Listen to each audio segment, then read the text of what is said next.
Godzilla is gonna fight everyone, and the best thing is that I'm not pulling these versus out of my ass. These versus are going to happen in the official Marvel Comics. The versus that have been announced so far are Spider-Man vs Godzilla. Honestly, I wouldn't count that as a fight. Godzilla is simply too much for Peter Parker. But Peter has a chance and we're gonna see what he can do later in the video. The next matchup is Godzilla vs the Avengers, but this particular Avengers lineup is missing their heavy hitters, the ones who would be useful against the radioactive Lizzard. Where the hell is Hulk and Thor? Next up, Godzilla vs the X-Men. Oh, but look who's in the lineup, Jean Grey. She's the hope of the team in this fight. And finally we have Godzilla vs Thor. So this is where Thor was hiding. This is the most interesting matchup to me, and the most personal, because Thor usually fights against giant monsters and cosmic beings. This is just another day at the office for Thor Odinson. You might already know this, but Godzilla has faced off against the Justice League in the comics, and it wasn't just him. Kong and other kaijus joined the fray too. If you're wondering whether Godzilla is powerful enough to take on heavyweights like Superman, Wonder Woman, and Green Lantern, the short answer is hell yes. Godzilla has more than enough power to go toe-to-toe against the best fighters the Justice League has to offer. What about Godzilla vs Marvel though? Godzilla is like Goku or Superman, in the sense that you can drop him into any universe and he'll still be an absolute monster. Recent comics prove this, where Godzilla gave DC's toughest heroes a serious beatdown. This is how Superman ended up. He tanked punches from Supergirl and Captain Marvel at the same time. The comic is fantastic. Godzilla Attack Atlantis, it even features a Batman Megazord. 10 out of 10, recommended. We revisited Godzilla's DC's fight to establish that the Lizzard God can easily hold his own against superheroes. Now, how will his Marvel matchups play out? Let's start with the first but the most ridiculous. Spider-Man vs Godzilla. Who the hell thought it was a good idea to pit Spider-Man against the Atomic Lizard? I know Peter has insane reflexes and superhuman strength, but come on, Godzilla's durability is off the charts. That's why we see first how he managed on DC first. If the Lizard can tank hits from Captain Marvel and Supergirl simultaneously, nothing in Spider-Man's arsenal can scratch him, then it's simply too strong. Unless Peter pulls a Luke Skywalker vs AT-AT move.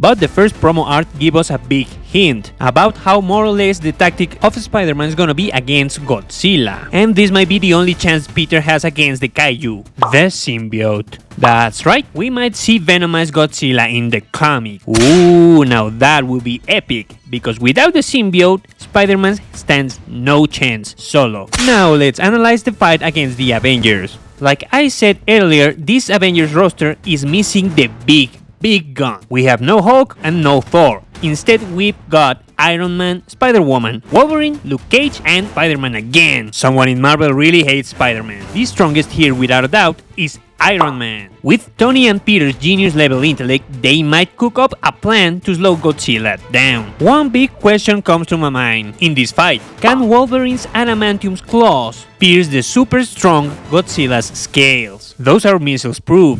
If I had to guess, I would say most likely yes. Wolverine's claws have proven capable of cutting through Hulk's skin before, actually not being a very hard task for him.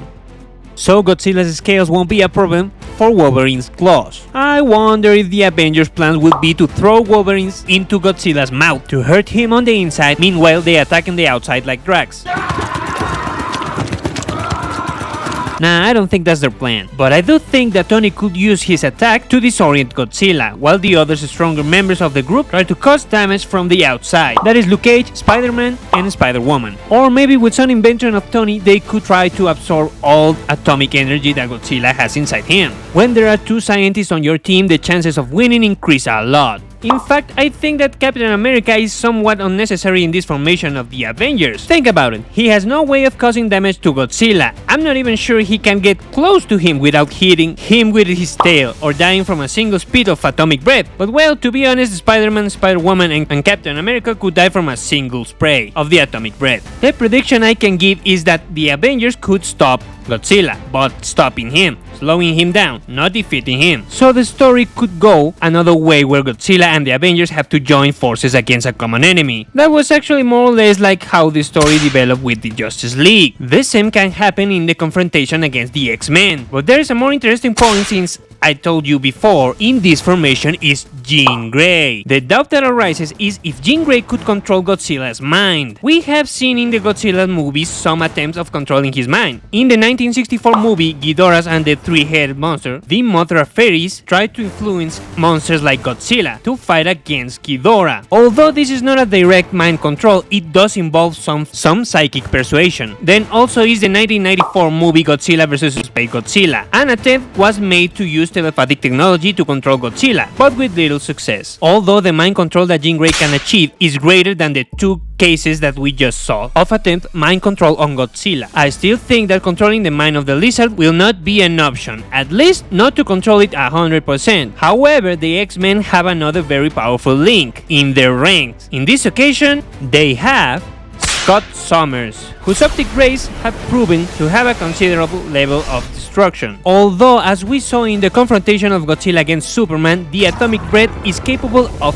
rivaling Superman's heat vision, which can reach the same temperature as the sun. So Godzilla's atomic breath would be more powerful than Cyclops' vision. But a joint attack by Storm, Jean Grey, Scott Summers, and whatever Gambits can help with could leave Godzilla in a bad position. At times, in this case, I don't know what the hell Beast and Wolverine are doing here. You guys rest, Bobs, while the other ones work. In any case, this formation of the X-Men has a better chance of coming out better than the Avengers. There is a better chance to neutralizing the Lizard on the side of the mutants.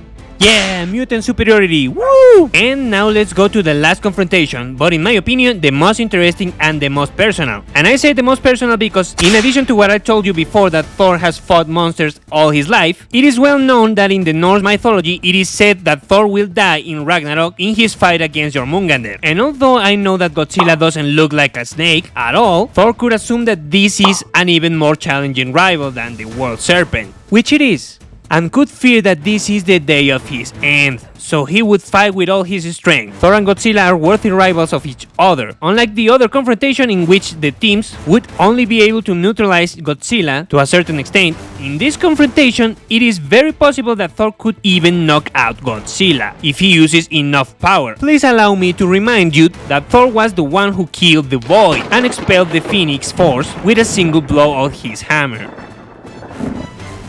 Thor is one of the toughest in Marvel, but he cannot get too confident because once again, look what the atomic breath did to Superman, which is a guy equal or even more resistant than Thor himself. So in order to win this battle, Thor will have to make use of all his experience facing giant monsters and all his powers. I'm very excited about these confrontations. Godzilla is one of my all-time favorite characters and I hope to be able to buy all the comics, including the Justice League one that came out about a year ago, which I missed. Stay tuned when the comics go on sale. Here are the dates of when they will be available. What is the confrontation that you are looking forward to the most?